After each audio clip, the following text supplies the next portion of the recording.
पहलगाम में हुई आतंकी घटना के बाद भारत को कई देशों का समर्थन भी मिल रहा है और आतंकवाद की इस लड़ाई में वो भारत के साथ होने की बात भी कर रहे हैं। और इसी संदर्भ में अमेरिका के विदेश मंत्री मार्को रूबियो ने कल भारत से बातचीत की और आतंक के खिलाफ जो लड़ाई है उसमें अपना साथ देने की बात की और उसके साथ साथ पाकिस्तान के पीएम शहबाज शरीफ से बात करके भारत के साथ संबंध बहाल करने, संवाद बहाल करने की बात की। इस पर बातचीत करने के लिए हमारे साथ रक्षा विशेषज्ञ कर्नल तेज टिक्कू मौजूद हैं। सर, अमेरिका जिस तरह से अब एक मध्यस्थ की भूमिका निभा रहा है, ये क्या संकेत देता है? नहीं, अमेरिका मध्यस्थता की भूमिका नहीं निभा रहा है और भारत किसी भी विदेशी ताकत को मध्यस्थता करने नहीं देगा। ये हमारा पहले से ही एक दृढ़ विश्वास है, हमारा पॉलिसी है ये। लेकिन क्योंकि अमेरिका और इंडिया के संबंध आजकल बहुत अच्छे हैं और स्वाभाविक है कि उनके सेक्रेटरी ऑफ स्टेट हमसे बात करेंगे और उन्होंने दो चीज़ें कही हैं। एक तो ये बोला है कि अमेरिका भारत का साथ देगा आतंकवाद से लड़ने के लिए। ये अमेरिका की पॉलिसी 9/11 के बाद हमेशा ऐसी ही रही है और सब कॉन्टिनेंट में जहाँ जहाँ पर भी आतंकवादी हमला होता है तो उनकी ये स्टेटमेंट और उनका सपोर्ट इस मामले में है। लेकिन अमेरिका डेफिनेटली नहीं चाहेगा कि पाकिस्तान और इंडिया के बीच में युद्ध हो, क्योंकि आपको मालूम है आजकल दो फ्लैश पॉइंट तो पहले ही हैं, यूक्रेन रशिया है और मिडल ईस्ट है। तो उसमें अगर एक और फ्लैश पॉइंट आएगा तो कोई भी फ्लैश पॉइंट जो है काफ़ी बड़े एरिया को घेर सकता है और विश्व की इकॉनमी और उनका जो सेटअप है आजकल, जो पीस है, वो डगमगा जाएगा। तो डेफिनेटली अमेरिका नहीं चाहेगा कि भारत और पाकिस्तान के बीच में युद्ध हो। लेकिन यह भी है कि अमेरिका को पाकिस्तान के ऊपर काफ़ी ज़्यादा दबाव डालना पड़ेगा कि उनके देश में जो भी आतंकवादी इंफ्रास्ट्रक्चर है उसको वो ध्वस्त करे।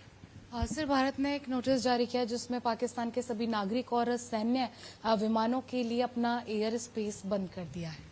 हाँ, ये तो पहले होना चाहिए था लेकिन अभी हुआ, चलो ठीक है। क्योंकि पाकिस्तान ने तो 4 दिन पहले हमारा जो अपना एयर स्पेस हमारे एयरक्राफ्ट के लिए बंद कर दिया। देखिए, जो भी नॉर्थ से इंटरनेशनल फ़्लाइट्स बढ़ते हैं, खासकर दिल्ली से, तो उनको पाकिस्तान, अगर उनको मिडल ईस्ट जाना है, यूरोप जाना है, तो उनको पाकिस्तान के ऊपर तो उड़ान का भरनी ही पड़ती है। लेकिन वो बंद कर दिया, इसलिए उनको अब साउथ में आना पड़ता है, फिर अरेबियन सी से होकर अफ़गानिस्तान के ऊपर जाकर वो उड़ते हैं। तो टाइम भी ज़्यादा लगता है, ईंधन भी ज़्यादा लगता है, कॉस्ट भी बढ़ जाता है। तो ये तो प्रॉब्लम है। लेकिन जो साउथ से इंटरनेशनल फ़्लाइट जाते हैं उनके ऊपर कोई खास फ़र्क नहीं डालेगा।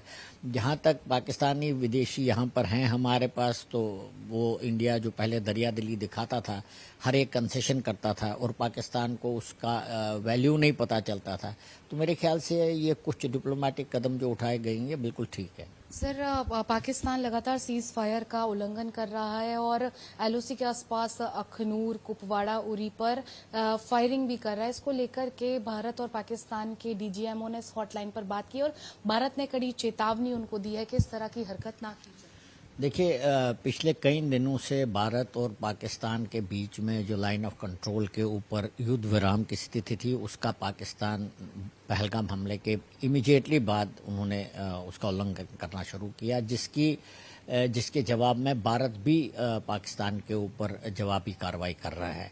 लेकिन क्योंकि पूरी line of actual control north से लेकर साउथ तक अब एक्टिवेट हो गई है और मैं मानता हूं कि या तो क्योंकि वो अपने लॉन्च पैड्स को खाली कर रहे हैं, आपको पता आतंकवादी लॉन्च पैड्स को खाली कर रहे हैं, उनको कवर वो दे रहे हैं और भारत भी चाहेगा कि वो लॉन्च पैड्स ध्वस्त हो जाएं। तो लाइन ऑफ कंट्रोल के ऊपर ये आर्टिलरी और स्मॉल आर्म फायर का ड्यूअल चलता रहता है और पाकिस्तान ने चूंकि उल्लंघन किया, भारत के पास और कोई ऑप्शन नहीं है कि वो इसका जवाब दे और वो हो रहा है।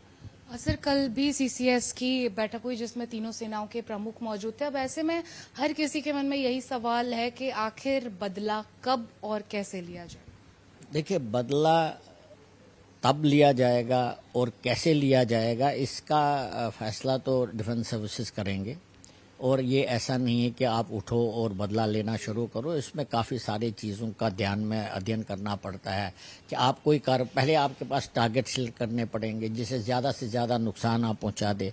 वो किस दूरी पर होंगे, कौन से हवाई जहाज़ या मिसाइल आपको यूज़ करने पड़ेंगे, फिर पाकिस्तान का रिएक्शन क्या होगा। तो काफ़ी सारी चीज़ों को आंकलन करना पड़ता है और उसके बाद ही ये फैसला होगा। और ये फैसला जो है पब्लिक प्रेशर में नहीं होगा, ये फैसला प्रोफेशनल तरीके से लिया जाएगा बेस्ड ऑन जो सारी इन्फॉर्मेशन है आपके पास, क्या आपकी काबिलियत क्या है, आपकी वीकनेसेस क्या है, उनको ध्यान में रखते हुए लिया जाएगा। और ये कि आज होना चाहिए, अभी होना चाहिए, ऐसा नहीं होता। ये फैसला बहुत डेलिब्रेट होता है, सब चीज़ों को अध्ययन करके ही लिया जाता है। बातचीत करने के लिए बहुत शुक्रिया। कैमरामैन अजीत के साथ समीक्षा चौधरी, हिंदी खबर, दिल्ली।